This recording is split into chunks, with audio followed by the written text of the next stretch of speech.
എല്ലാവർക്കും നമസ്കാരം. ഇന്ന് ചെയ്യുന്ന ഏറ്റവും ഒരു എഗ് ഫ്രൈഡ് റൈസ് ആണ്.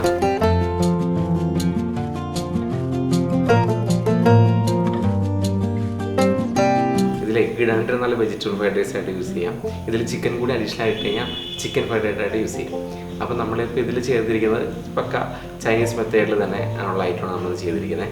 ഇത് തയ്യാറാക്കേണ്ട ഒരുപാട് മസാലകളൊന്നും വേണ്ട. നമ്മൾ ശ്രദ്ധിക്കേണ്ട കാര്യം, നമുക്ക് ആവശ്യമുള്ള എല്ലാ ആവശ്യമുള്ള സാധനങ്ങളും റെഡി ആയതിനു ശേഷം മാത്രമേ നമ്മൾ അടുപ്പ് ഓണാക്കാൻ പോലും പാടുള്ളൂ.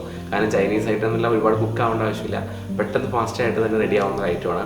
അപ്പോൾ അതുകൊണ്ട് എല്ലാം റെഡി ആയതിനു ശേഷം പെട്ടെന്ന് മിക്സ് ചെയ്തെടുക്കാവുന്ന നല്ലൊരു ഐറ്റം തന്നെയാണിത്. അപ്പോൾ നമ്മൾ ആദ്യം റൈസ് ബോയിൽ ചെയ്യാൻ പോവാണ്. അതിനായിട്ട് നമ്മളൊരു 350 ഗ്രാമോളം റൈസ് എടുത്തിട്ടുണ്ട്.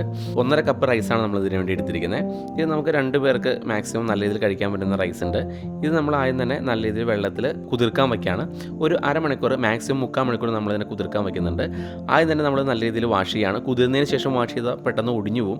അതുകൊണ്ട് നമ്മൾ വെള്ളത്തിലേക്ക് ഇട്ടപ്പോൾ തന്നെ ജസ്റ്റ് അതിനെ വളരെ പതുക്കെ, നമ്മൾ സാധാരണ കേരള റൈസ് കഴുകും പോലെ കഴുകി കഴിഞ്ഞാൽ അത് പൊടിഞ്ഞു പോകും. അതുകൊണ്ട് വളരെ പതുക്കെ 2-3 പ്രാവശ്യമായിട്ട് നല്ല രീതിയിൽ നമ്മളിതിനെ കഴുകി മാറ്റാണ്.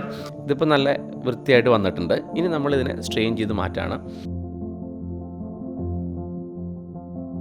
അപ്പോൾ നമ്മൾ റൈസ് തയ്യാറാക്കാനുള്ള വെള്ളം തിളച്ചു. ശരിക്കും തിളച്ചതിന് ശേഷം മാത്രമേ നമ്മൾ ഇതിലേക്ക് റൈസ് ഇട്ട് കൊടുക്കാവുള്ളൂ. അതിൽ 1 ടേബിൾ സ്പൂണോളം ഓയിൽ നമ്മൾ ഒഴിച്ചു കൊടുക്കുന്നുണ്ട്. അത് റൈസ് പരസ്പരം ഒട്ടാതിരിക്കാൻ വേണ്ടിയാണ് നമ്മൾ ചെയ്യുന്നത്. ഇനി നമ്മൾ കുതിർത്തി മാറ്റി നല്ലോണം വാഷ് ചെയ്ത് മാറ്റി വെച്ചിട്ടുള്ള റൈസ് വെള്ളം തിളച്ചതിന് ശേഷം അതിലേക്ക് ഇട്ട് കൊടുക്കുകയാണ്. ഇതൊരു 15 മിനിറ്റ് വേവ് മാക്സിമം മതിയാവും. 15-20 മിനിറ്റ് മാക്സിമം. ശരിക്കും കുതിർന്ന റൈസ് ആയതുകൊണ്ട് പെട്ടെന്ന് വേവും. ഇനി ഇതിലേക്ക് 2 പീസ് നാരങ്ങ, നമുക്ക് ഏത് ഷേപ്പിലും കട്ട് ചെയ്തിടാം. നാരങ്ങ ഇട്ടില്ലാന്നും കുഴപ്പമില്ല. നല്ല വൈറ്റ് കളർ കിട്ടും നാരങ്ങയും കൂടി ഇട്ട് കൊടുത്ത്. അതിൻ്റെ എല്ലാ അഴുക്കുകളെല്ലാം പോയി നല്ല ഫിനിഷിംഗ് കൂടി കിട്ടും. അതിനുവേണ്ടി നമ്മളിപ്പോൾ ഇട്ട് കൊടുത്തത്.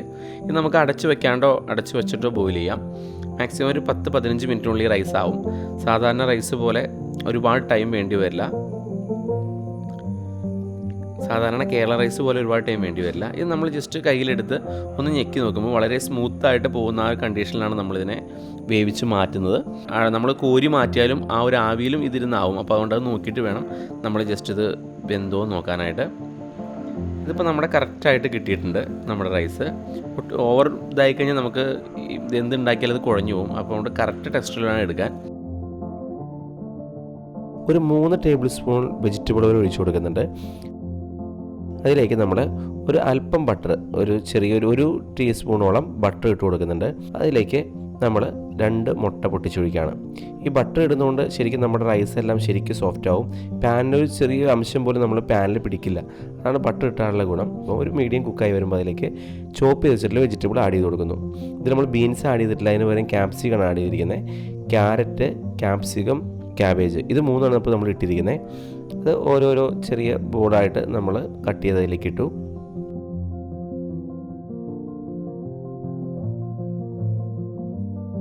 അത് അധികം കുക്കാക്കുന്നില്ല.